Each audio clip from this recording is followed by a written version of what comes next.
Uma pessoa com um surto sonâmbulo pula de um prédio. O anjo guardião poderia ter impedido esse ato, ou poderia impedir esse ato, e se desencarna. Seria suicida? Quando ela tem uma situação desse tipo e se expõe a perigos dessa ordem, a gente tem que considerar o processo de imantação mediúnica que acontece.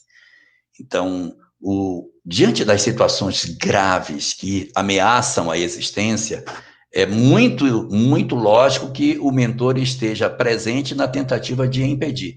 Ele não vai estar o tempo todo nas questões mais comezinhas da vida, mas nas coisas mais graves, ele está ali para impedir uma ação mais efetiva de uma entidade perversa. Só que, às vezes, a vinculação entre a pessoa encarnada e o obsessor é muito forte e o mentor não consegue fazer o processo de socorro.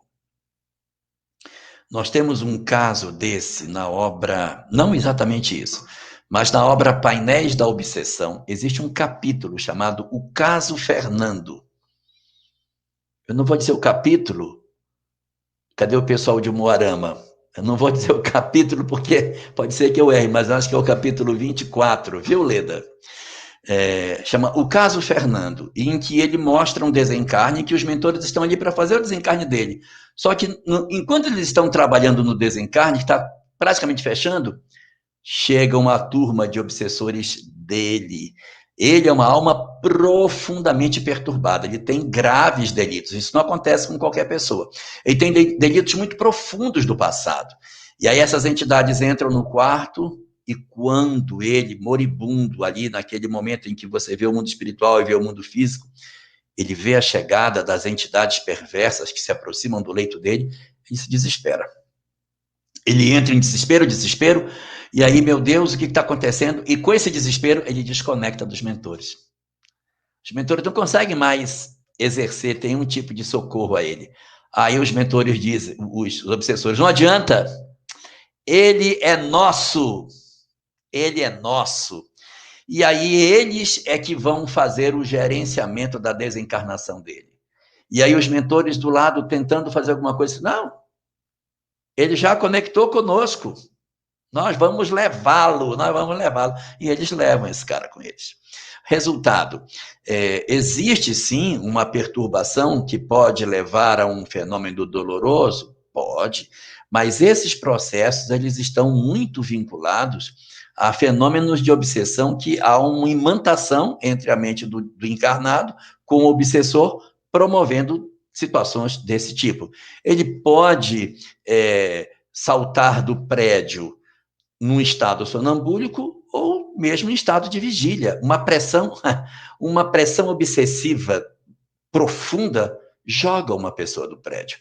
O pânico, o desespero, a loucura, o desequilíbrio, a angústia tira a pessoa da realidade e ela, sem ter condição de raciocinar com proveito, ela pode fazer isso em estado de vigília, porque ela não está em plena posse das suas faculdades por conta da intensidade da perturbação que ela recebe. E aí, isso pode acontecer quando está em sonambulismo? Pode, e pode acontecer também em estado de vigília. Pode também. Beleza. E como é que fica a responsabilidade dos obsessores diante disso? No livro Amor e Ódio, é contado que quando, de repente, nós estamos numa situação qualquer envolvendo a questão da obsessão para o suicídio, os espíritos obsessores eles têm a tendência de abandonarem o seu perseguido no último lance, para que eles, obsessores, não se sintam responsabilizados pela queda do outro, e, ao mesmo tempo, impingir mais culpa naquele que promove o suicídio. Então, aí, as entidades suicidas, elas têm essa artimanha de promoverem todo um assodamento da pessoa para que ela promova o pulo, de repente, de um determinado lugar, e quando a pessoa já está fora da condição de retorno, eles saem para que a pessoa se sinta na situação. Isso acontece não só nisso, mas em outros crimes. A pessoa dá um tiro, quando acaba, meu Deus, o que eu fiz? Acabou de dar e se desespera, acabou de fazer, agrediu, quando um segundo depois, meu Deus, eu não podia ter agredido. Já foi.